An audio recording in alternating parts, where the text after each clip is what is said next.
No? All right, if there's no questions, a motion would be great. I move that the board approve and sign the liquor license application submitted by West Bay Realty doing business as Inn at Ocean's Edge. Second. Moved and seconded. Any discussion? Seeing no discussion, all those in favor? Thank you very much. And thank you for popping in. Thank you very much. Appreciate your time.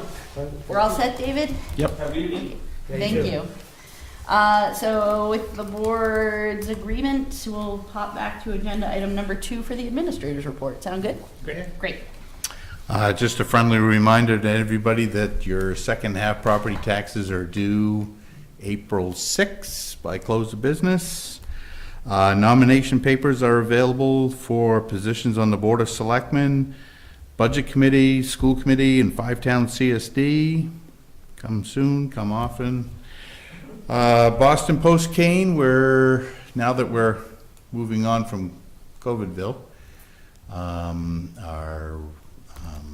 we are searching for the next recipient of the Boston Post Cane. So if anybody out there knows somebody, the oldest resident in town, please feel free to give us a call here at the town office. When we make that determination, we'll get the board together and get that out. The only other thing I have is not on the agenda, and I'd like for the board to consider an emergency item that came up, as I was informed today, that from the Secretary of State's office, that we'll be unable to piggyback on their ballot machine for June voting. So I'd just like to go over some options and have some discussions with you before the meeting's over, if we could. Do you want to take care of that piece of business right now? What's the board's thoughts? Okay. Yeah. Okay. So typically, we can, on an election, do what they call piggybacking. We have one ballot tabulating machine. We can run both the state ballots and the local ballots through. You may recall a couple of years ago for ranked choice voting, that uses more capacity on the machine than so they couldn't allow us to do it then. And although apparently we're not having any contested races for primaries, they're using ranked choice voting again, so we are going to be unable to use the machine again in June, which leaves us 4 options as I see it. The first is we can hand count local ballots. Second is we can run the state ballots through the machine during the day and have people put local ballots into a ballot receptacle, and then when we're done at 8 o'clock or shortly thereafter with the state's elections, we can print off the state report, zero out the machine, put in the new program for the town elections, then run all the town ballots through the machine and issue the results. Third, I've made a call to find out if we could rent a machine for the election. John didn't get back to me this afternoon when this all came up. And the fourth, which I'm not a fan of, well, I'm not a fan of any of the other 3 either, but the fourth, which probably with nomination papers out as the ship has sailed, we could move our election date, but then we'd have 2 elections, and that's not a very good choice. My preference would be for us, if we can find the money, to rent a second machine, and they have a machine available to us. Assuming they had one available, David, how much, do you know how much that would be?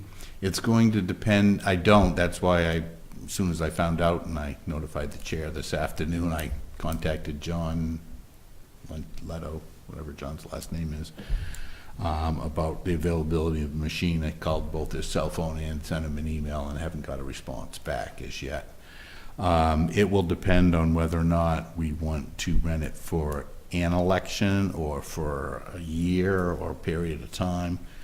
Shipping's part of the biggest cost, because we have to get the box itself, that metal box that the machine actually sits on, and then the machine, and that comes, a carrier brings it, but I don't know where it comes from, Kansas or someplace Midwest. I think the last time we rented one, it was, we rented it for the year, and it was, don't quote me, I think it was somewhere around the $1,500 mark. We did 3 elections. Well, I think we were able to sneak in 3 elections on that one, because we started it and got it in July, and then used it in November, and then used it the following June. Yeah, Josh? How long do you think it would take to print the report, zero it out, and run the local ballots starting at 8 p.m.? Well, at 8 o'clock, we have to run any absentee ballots that hadn't been processed before. So we have to go through the process. That probably well, depends on how many people vote absentee. Yeah. But, you know, I'm gonna guess that's a half hour to an hour. I'm looking at Mike, because he's been around for I was those. gonna say 45 minutes. All right, so I guess I nailed that one.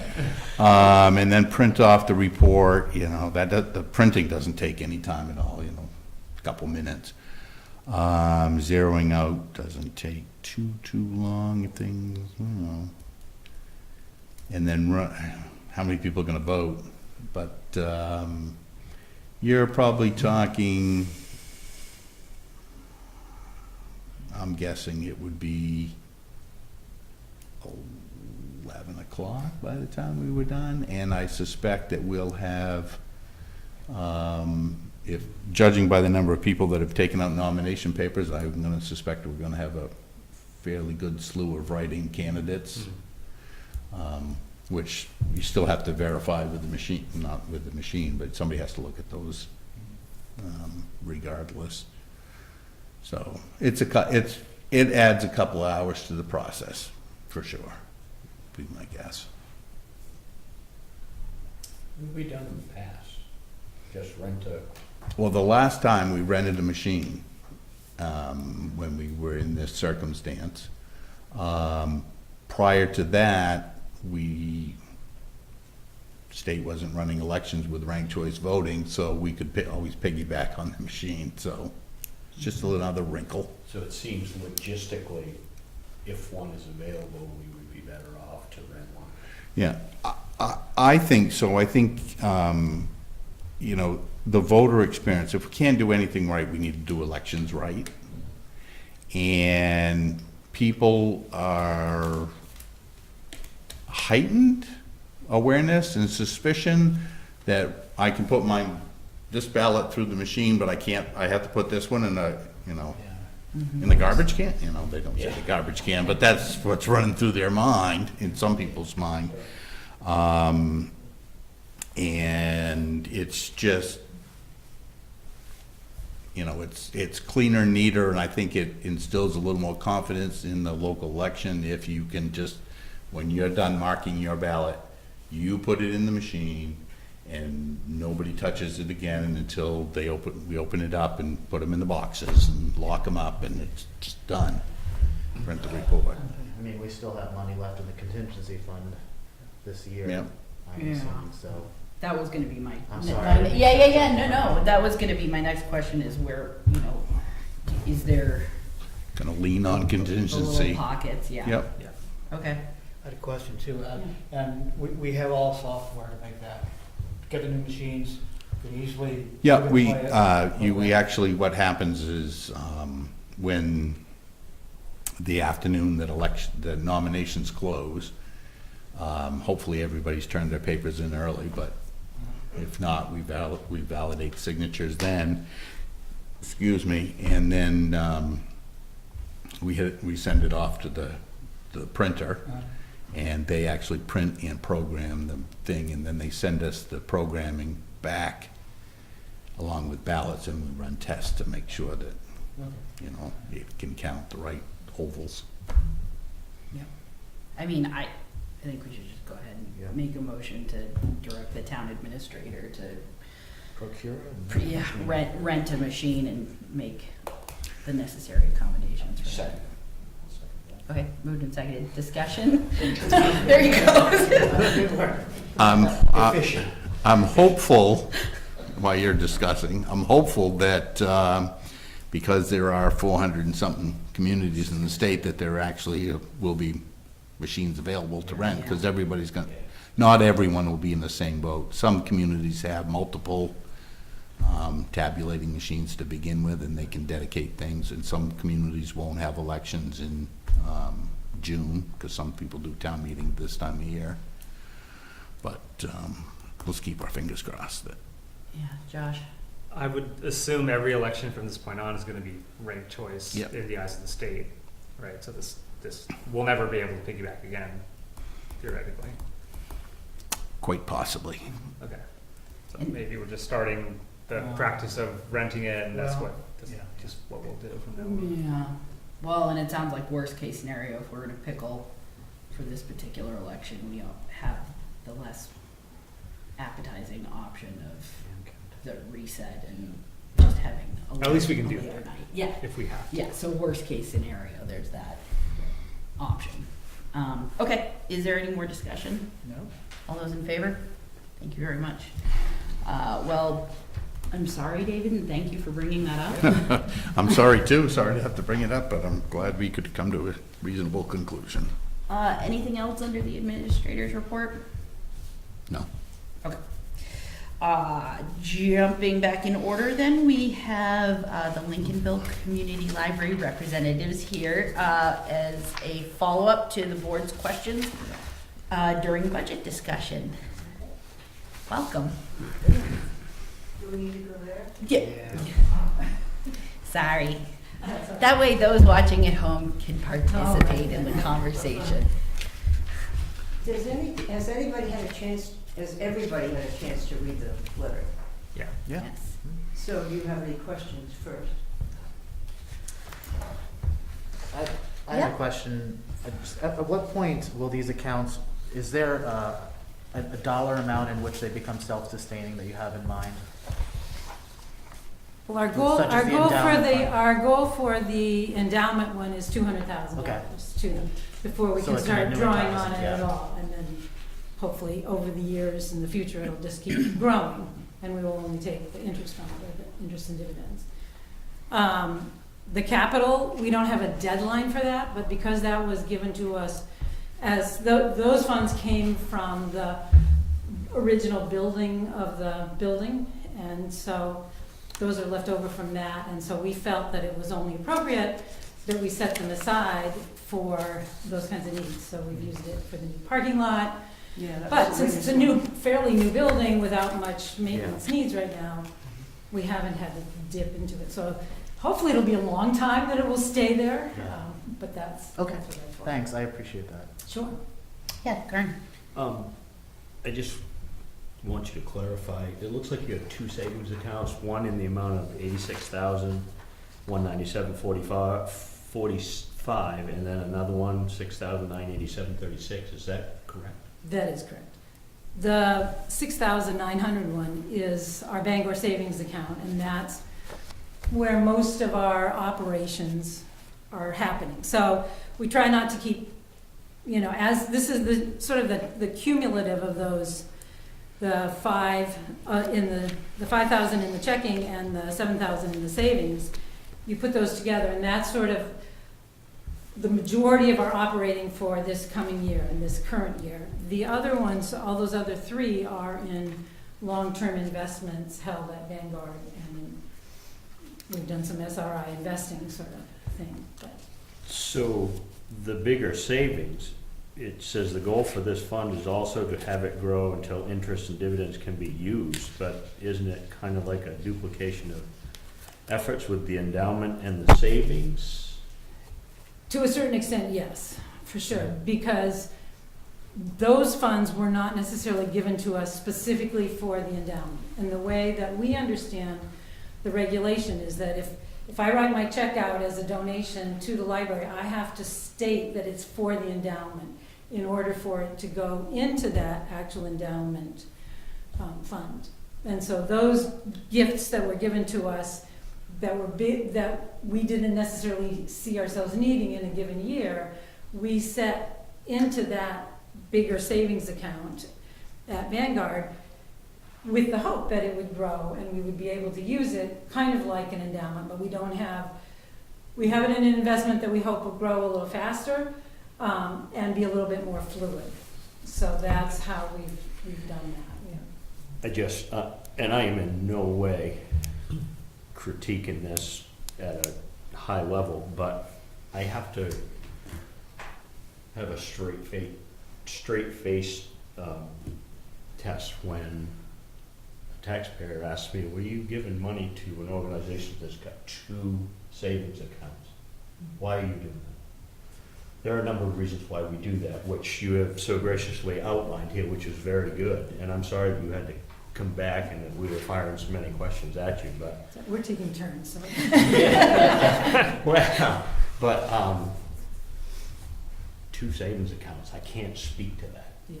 Even with this information, I can't, I'm looking at somebody that's saying, they've got 2 savings accounts, why do I need to give them more money? And you know what I'm saying? Yeah. It's just, it's tough, that's tough. Mhm. That's why all the questions. Sure. That's all. Sure, Okay, that's thank you. more than fair. Oh, Yeah. good. I just wanted to make So- sure. So, and just because, and forgive me for drawing this out, but That's all right. just because I've been trying to study up on nonprofits and the way that you're allowed to allocate capital and other things, and maybe I'm analyzing this wrong, but isn't some of the reason why you have the long-term endowment and the long-term savings is because as a nonprofit, you can allocate your funds tax-free into those accounts because they're considered to be capital investments into the nonprofit? Is it a purely technical reason? No, it doesn't have anything to do with the tax bracket of the library. No, it's what it was given to us for, what the money was given to us for. The capital fund is what's left over from the $200,000 we got. Is the library set up as a nonprofit organization? Yes, we Yeah, are our own 501c3. yeah, okay, so, Well, one of the benefits we get from the state is Yeah. that. well, I just because in my little bit of knowledge in how tax law and nonprofits work, that the endowments are set up for, that's why some nonprofit organizations can have endowments that are hundreds of millions of dollars, people don't understand it, but there's a way to allocate your funds that are frugal so that they can grow, which is what you guys are trying to do, so it can annuitize, and then you guys can start drawing off of that. So I just, Right. so it's not like you just have like you just have counts that are just fungible that you can draw from.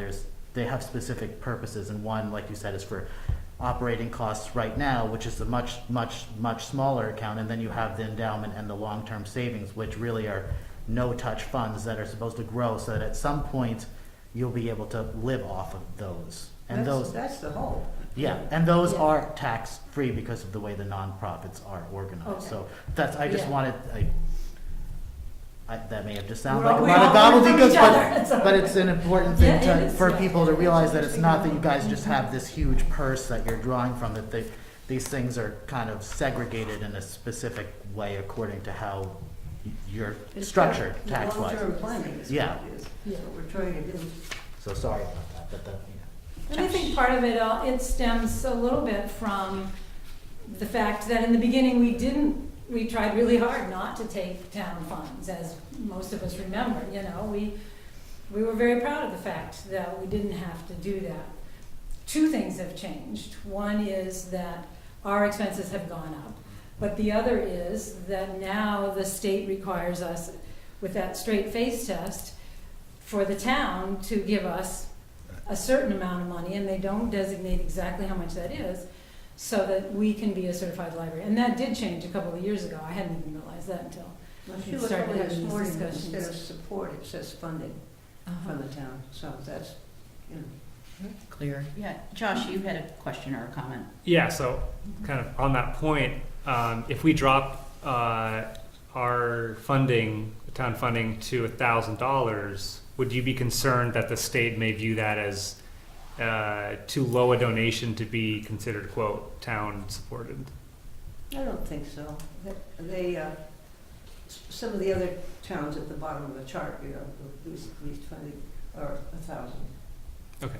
Yeah. And I asked Sheila that very question, and she felt like it would, and she just finished a conversation with folks at the state level to try to get a better handle on that. And so, yeah, she said I wouldn't go any lower than that, but that would be kind of Okay. acceptable. Okay. And so if you were asked by someone in Lincolnville who was wondering, well, why should the town give you $3,000 when you have these funds? Why not just $1,000? How would you respond? Well, we get lots of benefits from the state for this. We get free internet, we get, Get that high-speed internet that mobile, every once in a while I have to come borrow. mobile book service, Yeah, exactly. interlibrary loan, that kind of thing. We get all of that because we were considered a commissioned library by the state. And before, we reached being commissioned in 2 years. It was expected to be 5, but it's 2. And then this is a new thing, this requirement of some town funding. I certainly wouldn't. I don't think any of us would want to endanger that. And so that's why I asked about the I 1,000 versus I don't know 3,000. what the minimum is. They didn't say it. It's not stated anywhere. Yeah. But It's the straight face test, Okay. which, goes both ways, right? So I think, I think at some levels it feels like a vote of confidence, that this is something that has grown in our community and has become integral to it. And I think when I was talking to somebody recently, it was like, well, if we had a long history of always being in the town budget. So it still feels a little like we're the new kids on the block, and we're just trying to sort of find our place in the town, and want to know that the town values all of the various pieces of the library. And we appreciate whatever you Well, guys. yeah, well, I don't think it's a question of whether the town values the library. It's just a question of declining revenues, That's right. townwide, Yeah. library-wide, That's right, And we've been very fortunate with the foundations that have taken care of us. Yeah. Yeah. Any more questions for Lois and Cindy right now? We don't have to keep you in the hot seat. You're doing a great job. Yeah. But we very much appreciate the real effort that everyone's put in terms of providing as much clarity as possible for us to make these really fun decisions. Well, and when I get my tax bill, I appreciate all of that work that you folks put into it too. Yeah. So Yeah. we recognize that you dance a dance and you balance out a whole lot of different things, and I don't envy you your job at all. I am grateful to you guys. Thank you. It's okay you ask us hard questions. You should. Thank you so thank you so much. Thank you. Thanks a lot, Thank you guys. very much. So they've given us a lot of information. They've offered some clarity. Any thoughts or action from the board at this time? I have some thoughts, but I think it would be better served when we're deliberating on the budget.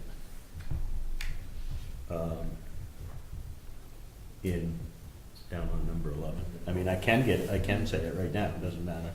Yeah, I mean, I think it wouldn't be out of order considering, that they've taken a lot of time to come Okay. here. Yeah, absolutely. To make a decision. So my thoughts about this, obviously, we're all very proud of this library and everything that it does and how economically you've done, or the library committee has done what they've done. We get a lot of requests around budget time. There's another entity within this town that I think is equally important, and that is the Historical Society. And they too have asked us for some money. So the Historical Society and our library are two very important pieces of this town. I don't think it's fair to pick one against the other, and I don't think it's fair to drop one down here and bring one up here, because they're both, in my mind, equally as important for everyone in this town. looking at the request from the Historical Society and also looking at the information that the library has forwarded on to us, I know the Historical Society is not turnkey walk-in like the library is right now, but everybody has to start somewhere. My feeling is to give each one of them $1,500. That's a start. That's what my feeling is. It's being conservative for the taxpayers, but yet it's acknowledging both of them for being there and doing the work that they've been doing so well. I'd like to give them both 3. I'd like to give them both 5, but I also am charged with doing the best we can for the taxpayers. All right. I tend to think those are wise words. And I tend to think that we can't pit one against the other, but it's been a hard year. It's been a hard year. That's all there is to it. And I'm not so sure that, yeah, it would be nice to say that the library and the Historical Society are both worth much more than we're giving them. And I think we can say that, Oh, yeah. but on paper. Yeah, you no, know. no, I agree so I tend to agree with you. 50% reduction in the initial request, I think is appropriate given the leanness of the revenues. So. Other thoughts on this? I had written that down before you even said it. There you go. Seriously, I thought, no, I just, Yeah. no, numerically, it makes Yeah, sense, no, you know. I agree. I think that sounds fair. We shouldn't pit these two great organizations against each other. I think each one $1,500 is a good faith effort. Would someone care to make a motion to that effect, please? Just so we can keep everything straight.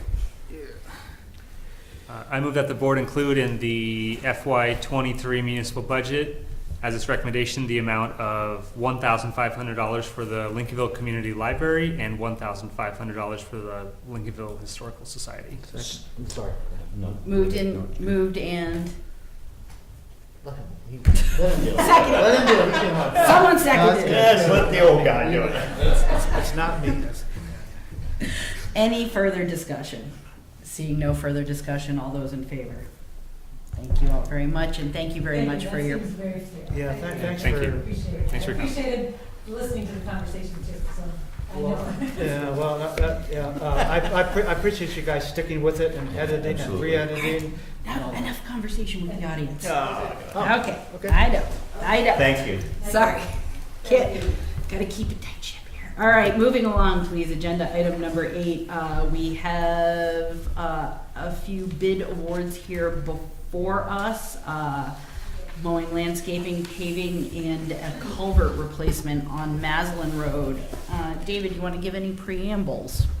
Sure. We put out to bid 3 separate projects, mowing, trimming, and lawn care maintenance, paving, and the culvert on Maslin Road. Taking them individually, mowing, trimming, and lawn care maintenance, we received a grand total of 1 bid, which was a little disappointing. We sent the package directly to the folks that had done it in previous years and folks that had bid in years past, and a new bidder came out of the woodwork and bid. Dave Roundy, the Public Facilities Director, met with the folks from M&G Yard Care LLC, is satisfied that they can accomplish the work, and went to each site and made sure they had a complete, this was after the bid was open, made sure they had a complete understanding of our expectations and what was required in the contract. And they appear to. They actually called today and spoke with David about possibly starting yard cleanup tomorrow, of which he told them they couldn't because the board hadn't awarded the contract. So they're ready to go if you're ready to give them the job.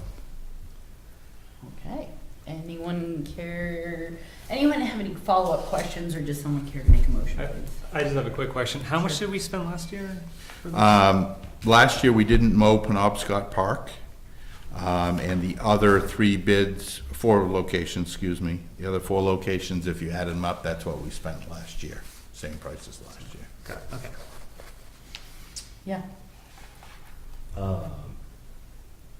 Was there any talk about stuff being removed from the sites and, you know, like limbs and Yep. grass clippings and things of that nature? And is there gonna be like a charge for that? Or does this price include all of that? This price includes soup to nuts. Okay. So, I feel we're in a corner here, because that seems like too good to be true.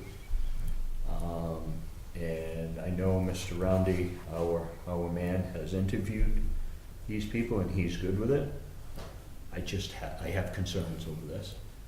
Well, I think we share those concerns when we open the bids, and it's always nice when you get more than one, because then part of the comparison, as we know, when we look at paving and we look at the culvert project, it gives you a greater comfort level. One, you just don't know. You can compare to what somebody might have charged you last year on work like this. And hence the reason why we tried to get together with them and garner the comfort in terms of what they have for equipment, what they have for manpower, make sure they have a complete understanding of the specifications. And after that, if you want to give them the work, you just have to have somebody ride herd on them if necessary. And that's part of what Mr. Roundy's duties and responsibilities will be. And I had a similar vein question, just because I don't have the bid contract in front of me, or maybe I did and I overlooked it. No. But as far as accountability and our ability to, you know, follow up and make sure that, say, if we get 6 weeks into the season and we're noticing, hey, it's a little more overgrown than we'd like, or some things aren't paying attention, there must be things built into that contract that allow us to... Not pay them and move on? Well, I didn't want to say it that way, but I would say to encourage. And Yes. I just want to say this has nothing to do with who put the bid in. This would Right. be my concern with anyone looking at the numbers, just like Kern said. Yep. Just that language is built in a way that can Yep. embolden us. Yeah, and we'll probably talk a little bit more about that with paving when we get to that. Okay. That one. I guess the biggest hammer we have in this small contract is we're always lagging on when we're paying, and if you don't perform, you don't get paid. And I'm sorry. And I know that means we have to go find somebody else Yeah. while the grass continues to grow, but, Yeah. Is the lump sum at the end? Or at the no, beginning? they're, I believe that they are allowed to bill us on a monthly basis. The previous contractor, I believe, only took it at the end of the season, Okay.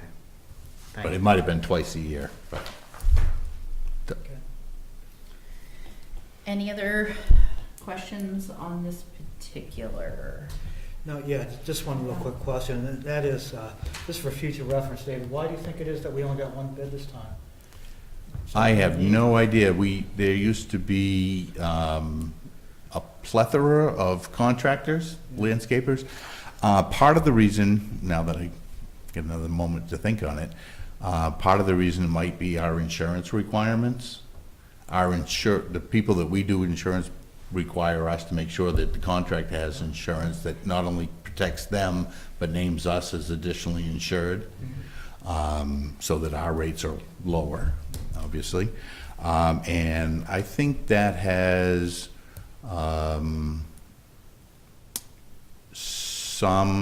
I think that eliminates some contractors from bidding. The other thing is it's nice that we pay our bills on time, so contractors do like that. But we are also a demanding customer, that we have certain specifications that we want to meet. And it's almost, in my way of thought, doing the town office and the fire stations and the harbor facilities, you could be a one-man show and get that done. Okay. And not necessarily impact your other clients and customers. You add Penobscot Park in there, and it's it's 3 acres of mowing, probably. And you go from, not to say one person show couldn't do it, but if you've got 20 customers and they're all expecting to be mowed once a week, and the big bad town of Lincolnville and its 3 acres is demanding that you keep it at 4 inches, or we're gonna be hounding you to no end, and it rains for 4 days in a row, you're up against it. If you don't have a bigger crew that you can possibly send, or work extra hours. So, there's a lot of factors. Maybe we didn't advertise enough.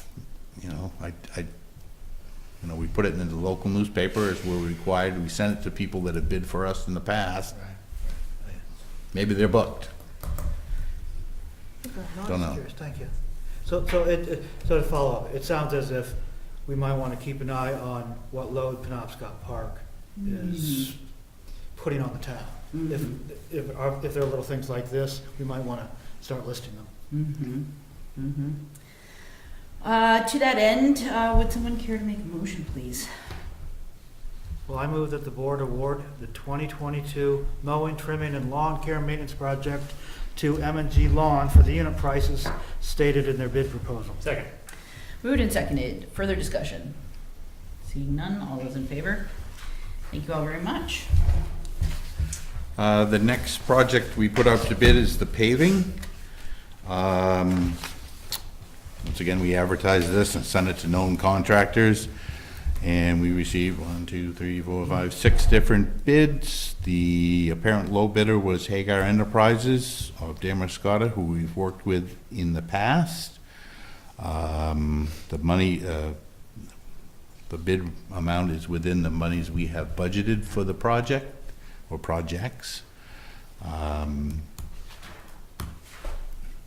We're there. We have, somebody mentioned when we were talking about the lawn care, about what type of assurances we have. Pavers are not just Hagar, but I'm going to pick on them for a minute. We have had challenges with paving contractors being an independent bunch. They get caught taking on more work than they can complete in the time period available to them.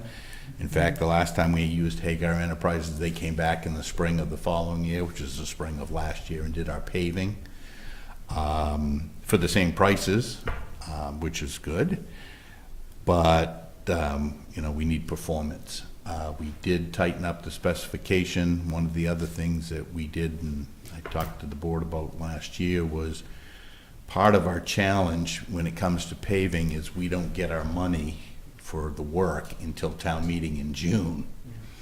And if you put a bid out for paving in June, after you get assurances, you get the bids back in July, pavers are pretty well booked out, and you can sometimes pay a premium for the work, and then they're fighting up against the schedule. With this work, we purposely didn't bid it last year and do the work, because if you bid in the spring when people are hungry and looking to line up the work, you can get on the calendar earlier and get the work done. So you'll see the first bid item is a performance bond that guarantees the town that they will do the work, they'll perform and do the contract, or we can go to the bonding company and say, hey, your contractor didn't do the work that was required of him by contract. We choose to basically call you bond. No contractor wants that, because then it gets hard to obtain bonds in the future because they've defaulted. So I think we have adequate protection. I know that Hagar Enterprises is capable of doing the work because they've done good work for us in the past. They're the low bidder, and that's our recommendation. Questions, or would someone care to make a motion, please? I move that the board award the 2022 paving bid to Hagar Enterprises, Inc. for the unit prices stated in their bid proposal. So moved. Second. Seconded. Discussion. So, David, is there a date on this contract where, hey, if we get to like October, whatever, Oh, yeah, we have the paving portion of this work is supposed to be done by, if not mid-June, if not the end of June, mid-June. okay. The shoulder work, which is the putting the gravels out, can be after that time period. Yes, most definitely, and they put on their bid documents that they would do the work in May, or start in May. Start in May, okay. Yeah, Perfect, so, thank you. yep. Any other discussion? I just had a quick question to follow up. So is there any language that if they don't get it done, is there any penalty fee that's Yep. put in there to help cover? Okay. There's Sorry, that was there's a double. couple, I believe it's $250 a day plus the bond is Okay. outstanding. Thank you. You're welcome. Great, all those in favor? Thank you all very much. And our third and final project that we had out to bid was a large culvert replacement on the Maslin Road. We had, I don't know, our bid is around 6. We received 9 bids, ranging from a low of $5,175 to a high of $59,600. We had an excited utterance when we opened the bids publicly from the contractor. And then he promptly departed. And we contacted him and met him on site. And I would say he was a little bit confused by the work and had a moment to think on it and asked if his bid could be withdrawn. Makes sense. And That's good. I believe that that's in the best interest of the town, that the board, that the bid specs do allow that the Board of Selectmen can reject or accept any bid it deems on the best interest of the town. The next low bidder was Wellman Paving at $25,312, which is kind of in the next group. There were 3 bids between there and 30,000, and then the others are above there. Wellman Pavement, they've done work for us in the past, and capable of doing the work. I will note for the record that our Public Facilities Director, his last place of employment was Wellman Paving. I don't believe that negatively impacts the project, but I just want to make sure everybody's aware that, I think, and he firmly knows who he works for and who signs his paychecks. Questions, comments, or would someone care to make a motion, please? I've got a question. Sure. Yeah, but this may be better saved till we get to discussion about the budget. But that has to do with, David, I know this is not, we're talking about approving this bid right now, so I'll Okay, put it on. all right, fair enough. Motion, please. I move that the board award the Maslin Road culvert replacement project to Wellman Paving for the bid price of $25,312. Second. Moved and seconded. Discussion? Seeing no discussion, all those in favor? Thank you all very much. Just put a pin in your Yeah, question, yeah, and thanks. we'll get back to it. Okay. All right, moving along. At our last meeting, we removed the funding for the Digital Equity and Inclusion Plan from the budget. And so here we are. David, do you want to expand on that at all? You removed it from the budget and suggested that you might want to fund it out of the Waldo County ARPA money, which prompted me to make a note on my thing to say, do you really want to do that? And put it on the agenda and say, if you do, let's make a motion, make a vote, and So folks, do we really want to do that? I would like I do. I do too, but I do have a question, Don. Okay. And were the motion that you suggested, David, reads that we're going to engage the National Diversity Equity Center to do this. And correct me if I'm wrong, but I thought this was going to come out of the Axiom proposal. I thought it was an add-on to Axiom. you did. Will they contract with digital equity, or how does that work? And if it's already been answered, I apologize for. Yeah, it's George. So it is, while it's going through in part and parcel from our consultation work with Axiom, the National Digital Equity Center is the epicenter of this program, so we will, if that makes sense. So the Axiom study and contract is gonna act as a conduit through Okay, which yeah. that will go. Gotcha, okay, gotcha, thanks. So that motion may want to be amended to say and/or Axiom, Yeah, I think for just for clarity. of purpose of monies and things like Okay. that. Good point, Mike, yeah. So I think So just say as engage Axiom. I would say that we would move that the board engage the National Digital Equity Center to prepare a digital equity inclusion plan for the town as described in our contract with Axiom Consulting for the town at a cost of $2,500. Does that make sense? Yeah. Second.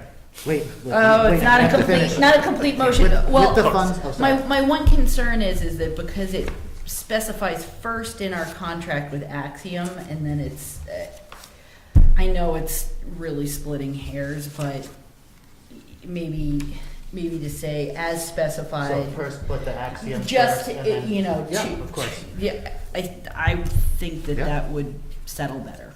Yeah. Okay.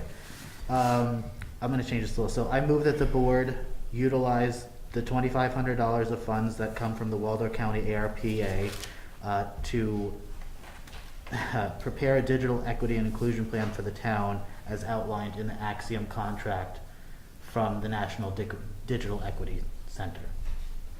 Second. Moved and seconded. Further discussion? Seeing none, all those in favor? Thank you all very much. And in that same, is a nice segue, do we have a broadband update?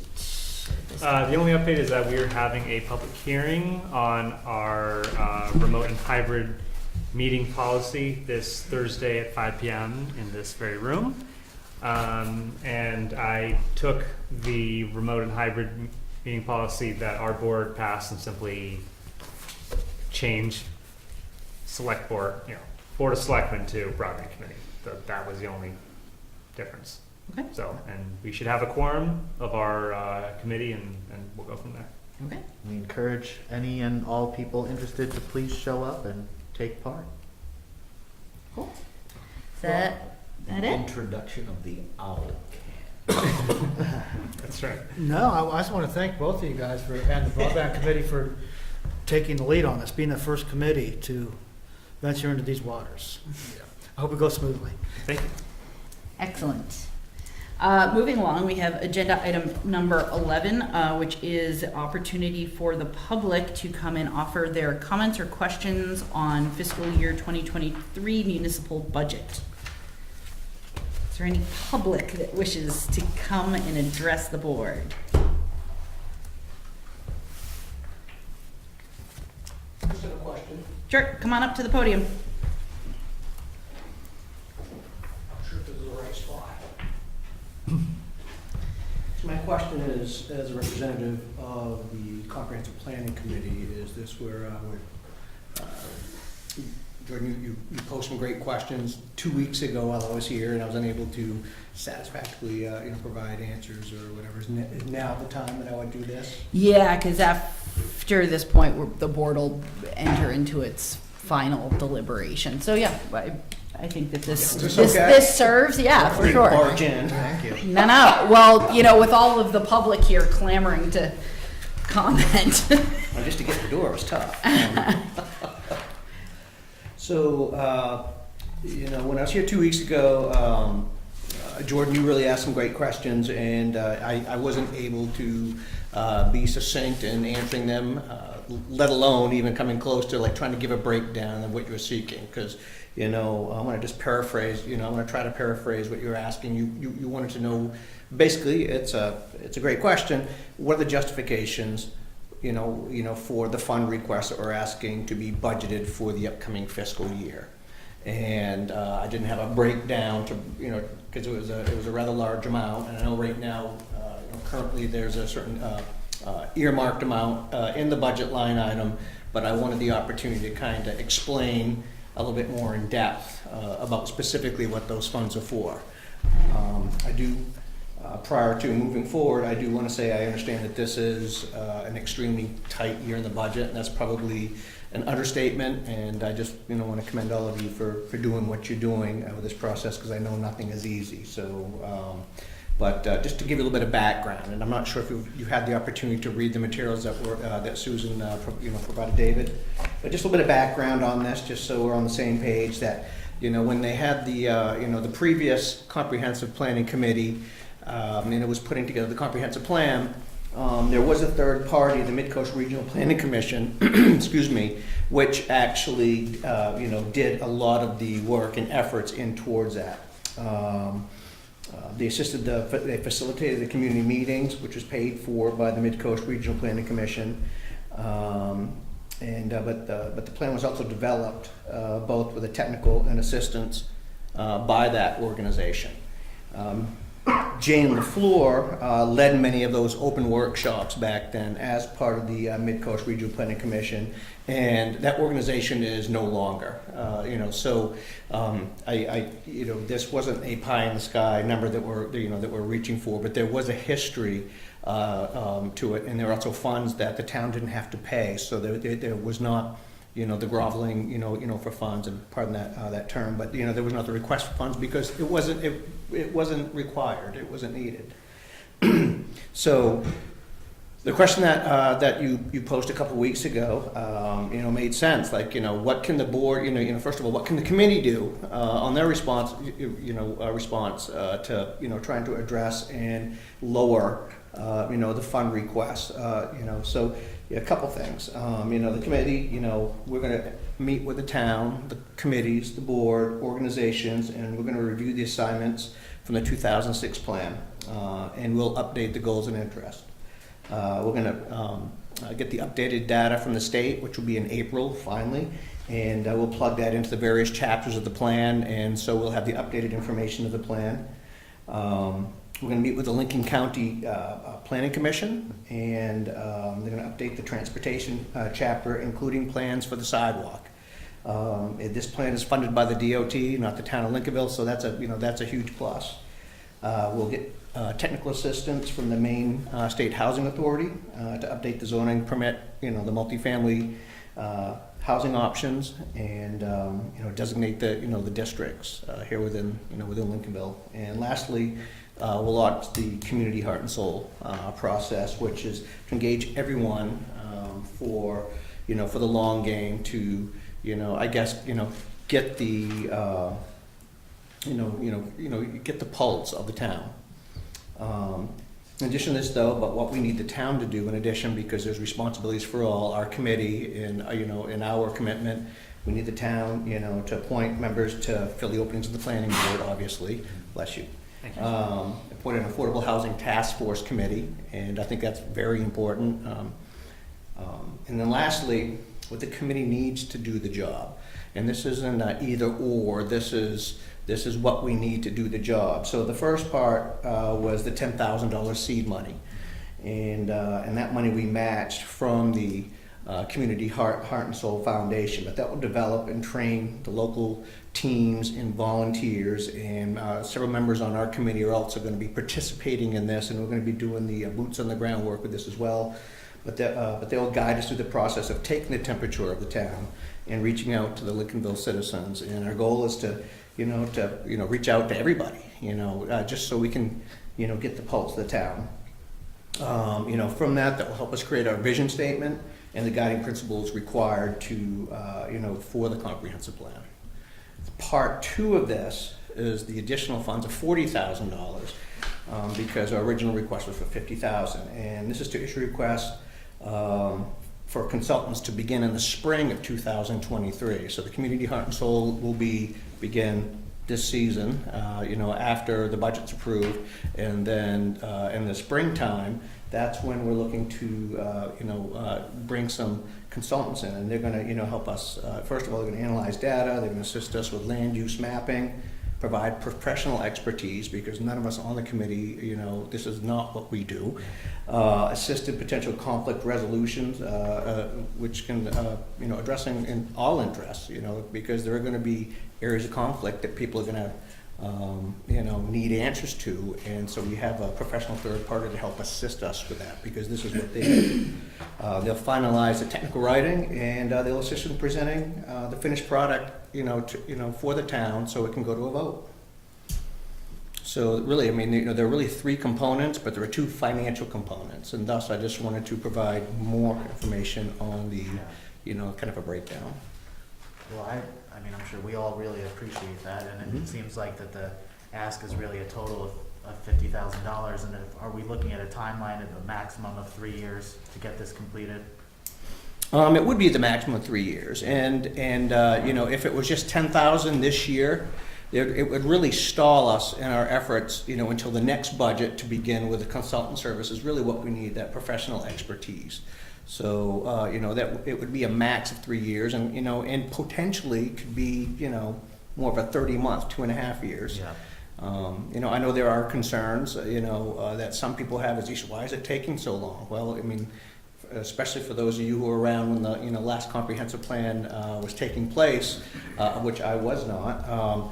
It's very arduous. There's a lot to it, and we want to make sure that, honestly, that Lincolnville gets shaped as the citizens of Lincolnville would like to see it shaped, the direction it needs to go.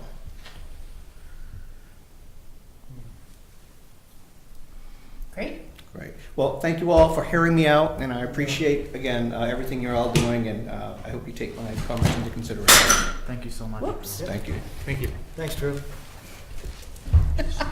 I did. It's only a matter of time. Anyone else from the public wish to get up and address any questions or comments regarding fiscal year 2023 municipal budget?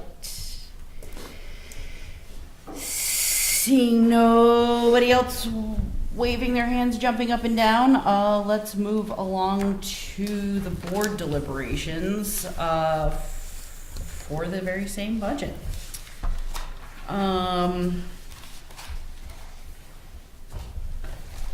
David, do you wish to speak at all on this? Sure. Or I'm always willing to talk. does the board wish David to speak on this at all before we jump into anything? Yes. Okay, great. Just to pick up where we left off, you have in your packet a budget that had which was labeled your second revision, March 14th, 2022. That incorporated the changes you'd made by consensus. We were still looking at roughly a 25% increase in the amount of monies asked of taxpayers for municipal services. Remember, once again, that municipal services is the smallest of the components in your property tax bill behind education and county. But nonetheless, 25% was 25%. I think the board had some tough challenges getting to that point, and you look down through each and every line, and you'd ask for some options and thoughts and considerations. So on the good news front, we got the quote for ambulance service, which is somewhat reduced from what was in the budget, a couple $1,000 difference to the good. On the very good news front, the state treasurer came out with the revenue sharing numbers, which was substantially higher than what we had anticipated or what we'd carried in the budget based on the current year. So that was a couple of good news fronts, which made quite a dent, if that was something that the board wished to utilize. The other was a suggestion that the board consider upping its use of fund balance, which is monies that have come in that haven't been expended for something else, or monies that weren't expended this year that go into fund balance. Primarily, the numbers are based on the sale of one town-owned property that we had, and the potential sale of another property that the town currently owns. And the the thought process there in my mind was we've had 2 years of really putting a hard red line through a number of capital projects while we maintained services for the last 2 years through the pandemic. So we, in essence, ended up with 3 years' worth of capital projects in the queue, so to speak. The 2 years that we redlined a number of things, and then the current year seemed like to help get us back on track, it might be appropriate to use some one-time funds that are available to you to get cut into the backlog, so to speak. We do have an issue with the potential sale of one of the properties that we're actually going to talk about later, but that's kind of where my focus turned out. I didn't really think it was, it might be a bit of a cop-out, but for me to decide a policy on reduction of expenditures besides the easy low-hanging fruit of the ambulance service contract, it is appropriate for me to say, here's some other monies that are available to you in revenues to kind of help soften the blow. In the end, the budget that doesn't have your name on it just has draft March 28, 2022. If you took the suggestions, you're down about 0.33% of an increase versus the 24. So I think it makes it a lot easier for people to handle. Maintains the status quo in terms of operation, but also gives us cuts into some of the backlog of where we are. Now, it doesn't fund everything, Comprehensive Plan Committee. You made some changes earlier tonight to the library and the Historical Society. There are other things that you've made some hard choices on along the way that's your prerogative. So, but that's kind of where my thought process was getting there, and I'll turn it back to you unless you have some specific questions or. Thanks, David. Questions for David before we get into our discussions? Yeah, I guess it'd be appropriate to ask now. David, with increase in use of the fund balance there from the sales of those two properties, you said the ink is not yet dry on one of them. Yep. Okay, so should we be worried about you putting that into our mathematical formula that we got here? Worried? Well, No. I don't know how to phrase this. Yeah. There's always, and once again, I don't want to divulge everything that's going to be divulged lately after this, but even if the sale were to fall through and we had another buyer at some point in the fiscal year, not all revenue comes in on July 1, obviously, because we don't even send our tax bills out till August. Yeah. If a lower number were to be accepted, we've had some other smaller bits of revenue in the year. We had the big solar farm that paid a pretty substantial building permit. That money's gone into fund balance. There are little things like that add up. Okay. Of course, we haven't finished the fiscal year and we don't know where we'll stand audit wise, but I'm comfortable that you could increase the fund balance number to whatever we have in the budget, and that we'd make it. Okay, thanks. Yep. Okay, any other questions for David right now? Well, just more of a clarification before we start deliberations, just so that everybody out there and here knows where we're starting with, that this does show a significant reduction in what we would be spending because of the offset of the revenue that's coming in.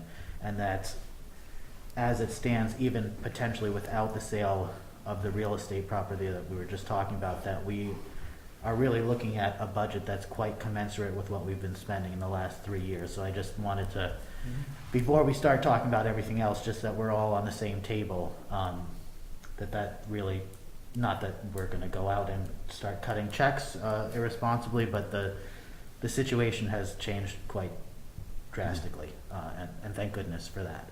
But I just wanted to put that out there. So, You probably first need to decide which budget you're working from yeah. before you start to add and subtract. Yeah, and before we do that, I mean, I think, as David just so aptly put, you know, we have spent a few meetings now making some really hard decisions. We made another really hard decision earlier this evening, and I think we have trimmed what we can trim from the budget. And I think with some considerations of these options that David has given us, I don't see the need or indeed responsibility to go back into the budget and try to adjust the expenses side at this point. But if the board wishes to go through it page by page, line by line, we can do that also. No, I did have, No, go ahead. I did have one question I had pinned, which is actually buried in the budget someplace. Sure. And that has to do with paving. And David, this has to do with what came out last week or so about federal disaster relief funds available Yep. to towns. Now, for all the rain we got. Yep. Okay, so will that go into any reimbursement for the Maslin Road culvert?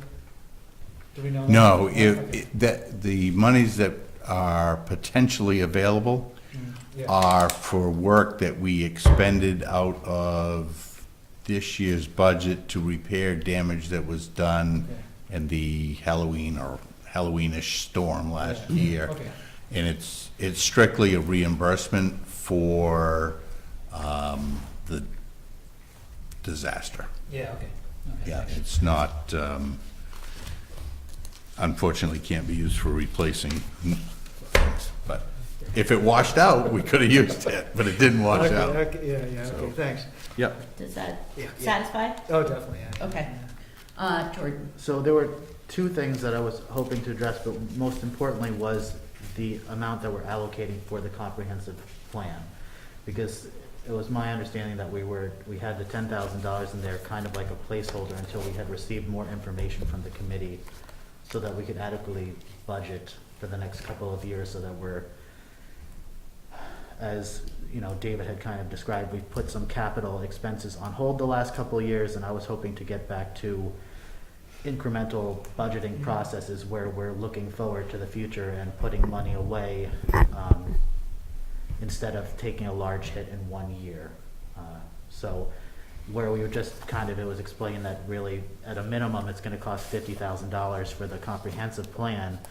I think it would be prudent, especially since we're looking to get it done in a shorter amount of time than 3 years, which gives us 2 budget cycles really to allocate that money, that if we could put in $25,000 this year and we would do the same amount for next year, which would take care of that cost, rather than doing $10,000 this year and $40,000 next year, I just find that that would be fiscally more responsible, especially because we don't know what's gonna happen next year, and we can't predict what costs are, but we know that even on the low end, that's a fixed cost, and I just, again, think it would be fiscally responsible to just do the simple division of the 2 years and $50,000 and prepare ourselves for that cost that's coming. Okay. I mean, my retort to that is that me sitting here right now, I'm not necessarily on board with that proposed plan. So, you know, as I said at a couple meetings ago, you know, I think setting aside $10,000 to get the conversation started is a big ask. And not being clear. It's all well and good to hire consultants and experts to come in. I don't feel that I am in that place where I can make that decision. I don't know that that's the approach I want to see our comprehensive plan committee take at this point that equates to allocating funds. Can we go through the whole budget? Absolutely. I think that would be helpful for me, just to, I think for all of us to just go, I mean, even if we're just checking the page. and then- So which budget? You want to go back to the last one that our second revision, the 14th, or do you want to go?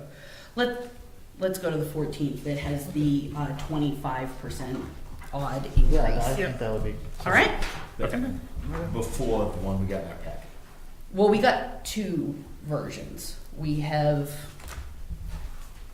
you'll see there's the Board of Selectmen second revision, March 14th, and then you'll see that there is also a draft March 28th version. Okay. So, So we'll do the 14th first. correct. And the 14th one, just so I'm That was our Totally last, clear. that was our last. Those were the revisions as of our last meeting, when we last met. At the And conclusion Yeah. of our last meeting. and that, does that include the? I guess- revenue offsets, No, the ambulance update and the, it should, and the sharing. Does not. Revenue No, sharing, that's it gonna be doesn't, the okay. 28th. The only change, the only difference between the 14th and the draft of the 28th are the four things: the ambulance, the revenue sharing increase, and the fund balance increase. Really, only three things. Okay. Thank you, that's helpful. And I can, depending on which one you want to use as a base, I can. what's the board's pleasure? Why don't we do the 28th, because the ambulance and Yeah. the revenue sharing All right. are happening. Fair enough.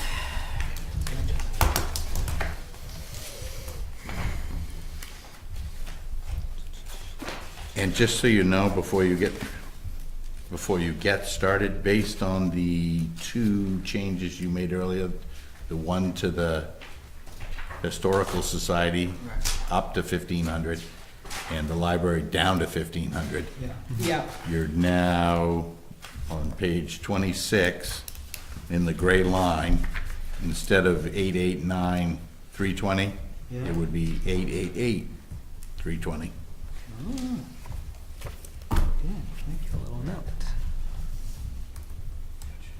Okay. So we are all on draft March 28, page 4. Yes? Check. Administration and finance. Any aspect on this page anyone wishes to address? No, good. Okay. Moving along, page 6, protection, animal control. Anything here? No. Okay. Page 7, parking enforcement. Page 8, protection, fire department. I do have one question there. Sure. And I know the chief was pretty adamant about truck fuel at $2,000. Personally, I just think that's low.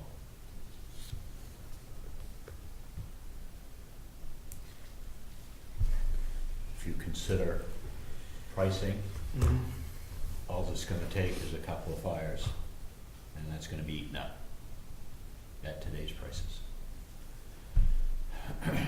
I'm just, and I know we said we had a plan if that did happen, but I just wanna just get that out on the table, that's all. Did you have anything in mind that you think would add a good buffer to that? $500. I was thinking closer to 3. And you know something, this is hard to gauge because of what's going on nowadays, and you know, how much time did we spend? We had one truck up to up to McCrum's for a whole, well, over 8 hours, and the truck ran the whole time it was there, not at an item.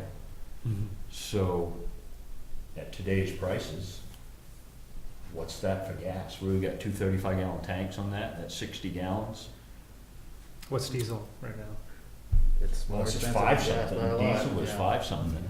But is that a diesel? It is, isn't it? Yep. I'm assuming. Okay, yeah. so I'm just, I mean, maybe I think too much. I hear you, Kern, but I think at a certain point, yes, it is a changing circumstance, but it is also a changing circumstance, and we're just shooting in the dark here, picking a number. It's not a responsibly chosen number, whereas the number that our chief provided to us, we ought to have faith that it's grounded in something with an adequate, that he's made a conservative estimate. Okay. And also, well, excuse me, but didn't the chief say that if indeed they do go over that $2,000 or the number in there, that there are other smaller places they can take money from to make it He up? did say that. And he was confident he'd be able to do that, I think he said. Yeah. Okay. Just thought I would mention it. Oh, yeah. that's all. Sure, yeah. I'm sure I'm assuming the answer is no, but was there anything from the fire that our fire department suddenly felt like, oh, we really should have this kind of training or this equipment for these kinds of hazardous fires? Perhaps a conversation for another time. We didn't hear anything from our chief, though. Yeah, Okay. but, yeah, no. Anything else on the budget for protection fire department? Okay, moving along, page 10, protection other. Anything here? So just so you know, this is where the ambulance service is. You can see the initial budget was, under the request, was 71,840, and it's now under Selectmen's recommendation. This is one of the changes we made, 69,436, Pretty close. just by happenstance. All set on page 10? Yes. Page 11, town office building, anything here? Seeing nothing, let's move along to page 12, contingency. Nope. Seeing nothing there, moving along, page 13, code enforcement. Moving along, page 14, assessing. Moving along, page 15, public works, highways and bridges. Mike, you're satisfied? Yeah. Okay. Yeah, thank you. Anything else here? No. Page 16, Public Works Transfer Station. Not much you can do there. Page 17, Public Works Harbor. Page 18, Public Works Other. Yes, I know this is a small thing, but when we're talking about the courts being resurfaced, we've put this off now Yeah. for quite some time, and we had made a decision to cut it and move on, delay it further, but I feel like with the situation that we're in now, it's a small amount of money, and I feel like it would be good for us to kind of make good on that and get it out of the way, instead of cutting the funding and then putting it off another budget year. That's just an opinion I have on that. That's actually on page Oh, I'm 24. sorry. Okay. No, I was that's like, I all can't right. find My it. apologies. Thank you. Page 24, capital What happens when improvement. my glasses Yeah. aren't on?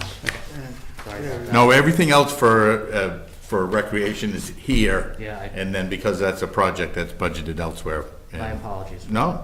Anything else on page 18? No. Page 19, Boards and Committees. Comprehensive plan.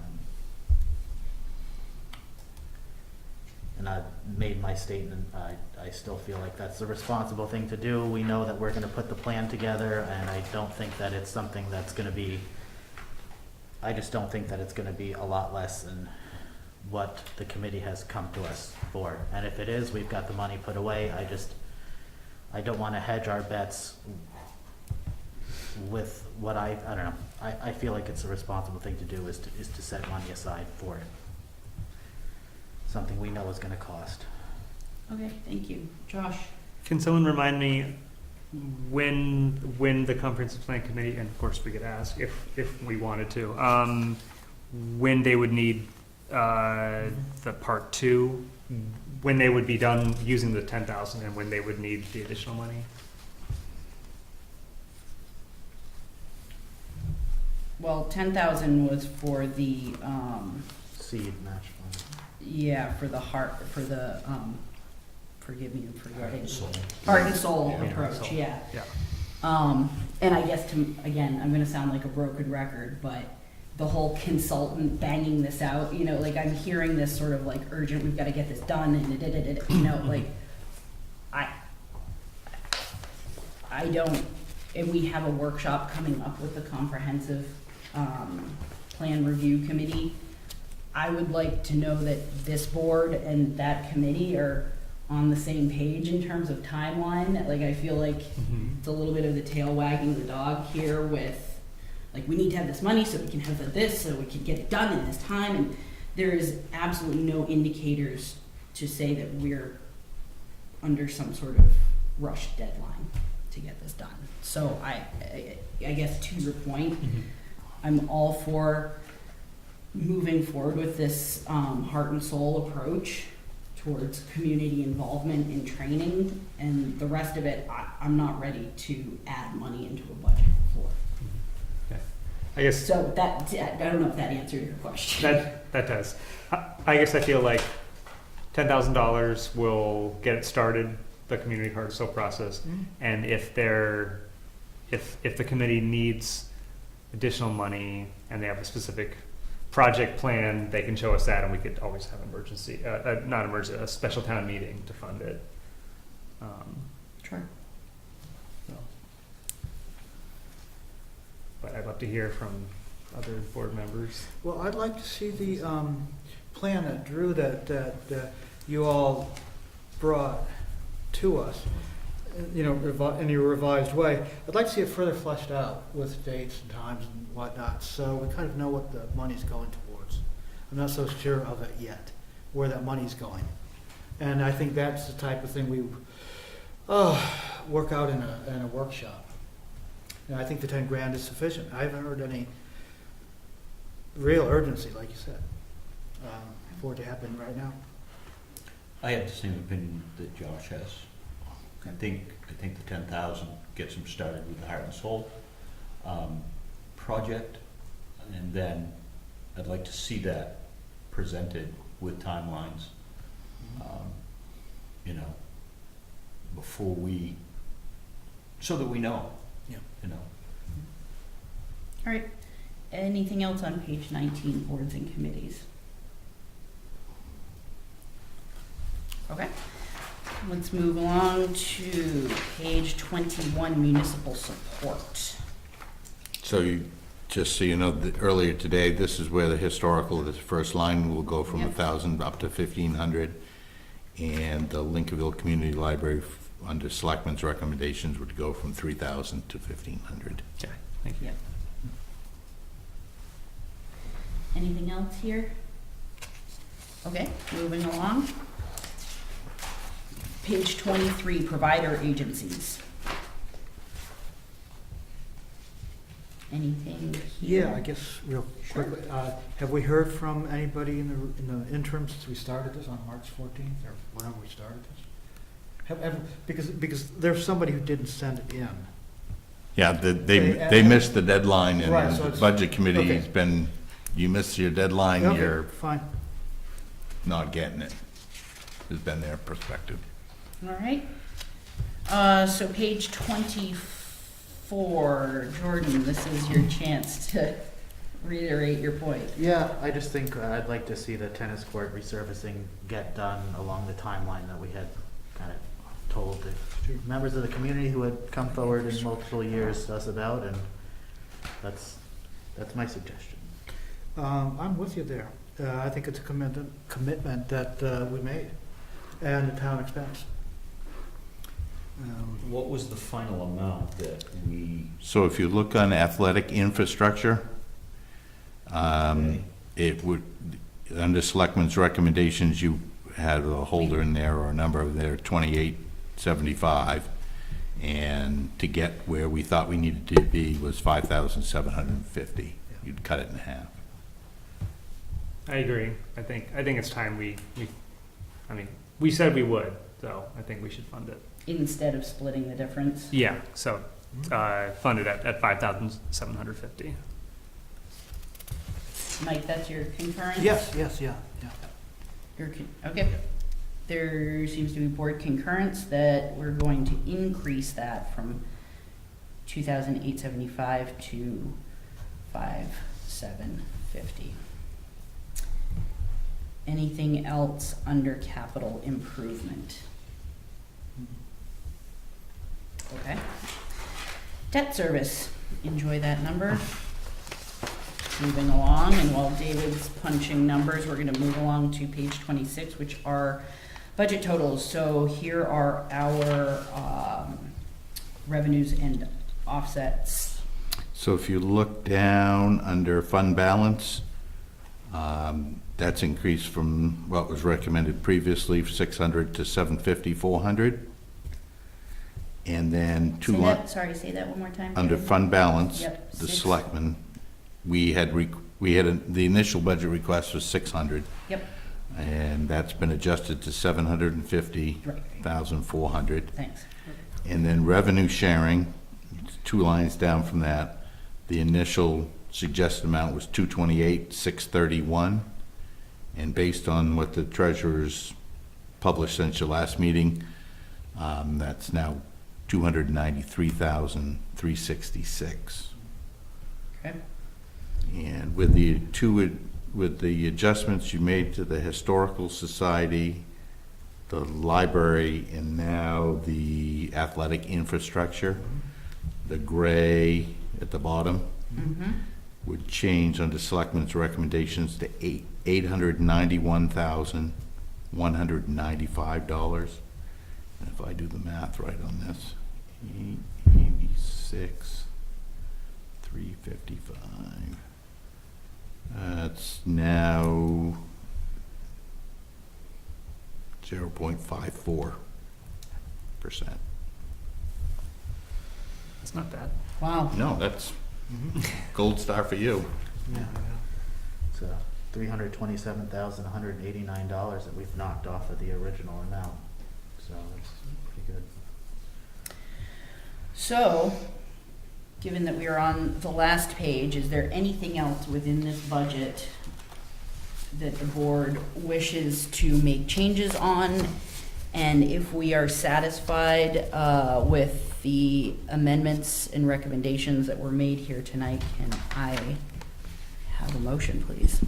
I move that the Selectmen's budget recommendations shown in the March 28th, 2022 FY23 budget draft be adopted as the board's recommendations as amended, and that the budget with these recommendations be forwarded to the budget committee for its consideration. Second. Moved and seconded. Further discussion? Well done, everyone. Thank you for all your hard work. All those in favor? Just so you know, we'll make these changes, and then Thursday evening, 6 o'clock, back in this very room for anybody that's interested. The budget with your recommendations will go to the budget committee for their consideration. My understanding is they'll listen, ask questions on Thursday, and then 2 weeks after, which I believe is the 14th of April, they'll make their recommendations, and we'll add that into the town meeting warrant, and you'll be approving it at your meeting after that, so. Okay. Great. Yep. Moving along, Kern, do you have an update for us? I don't know if I'm repeating myself or not, but our Metro Solid Waste meeting, we accepted the resignation of our facility manager down there. At this point in time, we have appointed Dave St. Laurent as a interim manager, and it'll be a little bit before we discuss which direction we're going in. Things are going smoothly now. He has a few concepts that he wants us to think about. He presented those at our last meeting about just a little bit of logistical changes at the site of Midcoast Solid Waste, which actually, at a quick glance, are exciting. Could be for everybody. I would like to just make mention of the fact that we have real people working at Midcoast Solid Waste, much like you and I. They deserve to be treated with respect from the townspeople, the outlying townspeople, and from anybody that is going into that facility. And there is no room to, for lack of a better way to say it, look down your nose at anybody that's working there. They are people just like us. We have a fair amount of negative interaction when it comes to people using that facility. If anybody has a question about that, they certainly can look me up. I would be willing to engage on that. It's hard to get people to work. We have a good bunch of younger people that are working there, and they're willing to do their job. I don't feel that they deserve to be treated any different than anybody else is treated. And that's all at this point that I have to say about that. Can I ask you one thing Yes. about that? Is this a new phenomenon? I mean, I've been going there for Been 30 going on for a while here and there. It seems to be a little bit more prevalent in the last month or two. Okay. But it's disappointing to hear this, and it in a couple of instances has pushed people out the door. Huh. So I just want people to know that they are people just like you and I, Yeah, of course. and they're doing a good job. All right. Thank you, Karen. Yep. Josh? Yeah, I would just second all of that and say that it's a really hard job working at our transfer station. We have a unique transfer station for a few reasons. One of them being that we have a quarry landfill. So we have traffic going up to a landfill. We have large recycling cans that our employees have to move when they're full, direct traffic. It's a little dangerous the way the traffic flow is right now, and they're working with the public, for their entire shift with a smile on their faces, doing a great job. So it's just important to keep in mind. I think Kern undersold how exciting this potential concept is. It is really, but So let me just say, our interim manager proposed the idea of instead of us driving down and parking by all the different recycling cans and walking up and down and putting your recycling into number 1 plastic, 3 through 7, boxboard, paperboard, all that stuff. Instead, cutting holes in the large recycling building, and then you would simply drive alongside it, park, and then you could put your recycling items through a hole directly into the building. And so that way, not only is it safer for the public because they're not going between these cans with traffic, but it's also safer and more comfortable for the employees who can just stay in that building. Because in that building there are concrete dividers where that recycling material ends up anyways when they bring the cans in. So with the public putting their recycling through a hole, it would just fall right where it was going to be anyways. It shouldn't have a huge cost increase. The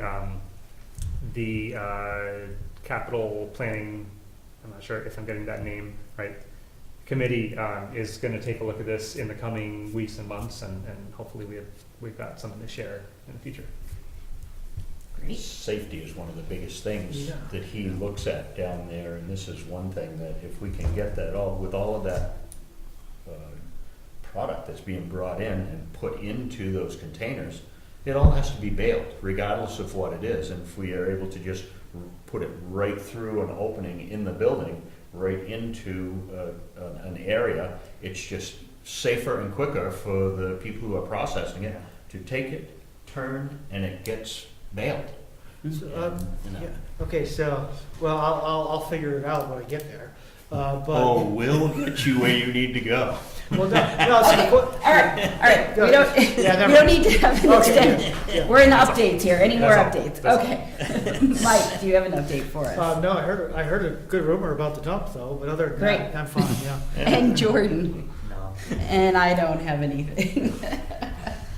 All right, treasurer and payroll warrants, we have to approve and sign. I move that the board approve the treasurer's and payroll warrants. Second. Moved and seconded, any discussion? Oh, what do you, Are those in here? Yeah. Oh, good. yeah. I was like, No, I Did I mean, miss the, something? the real ones you have to sign. Oh, I'll get them. no. So we have a motion, do we have a second? Yes, I see. Okay, great. Any discussion? Seeing no discussion, all those in favor? Thank you all very much. And before our final piece of business, which is adjournment, we have an executive session to discuss the possible disposition of real property where premature disclosure would prejudice the competitive bidding. Can I have a motion, please? I move, oop, after you. Okay. I move that the board enter into executive session pursuant to Title I MRSA Section 4056C to discuss the possible disposition of real property where premature disclosure of the information would prejudice the competitive bargaining position of the town. Second. Moved and seconded. Any discussion? Seeing nothing, all those in favor? Thank you all very much. All people are clearing if you want to. Okay, thank you. Do you need a pen? No, I'm good. No, all right. Thank you so much, Drew. See you later, Drew. Thank you. Good night.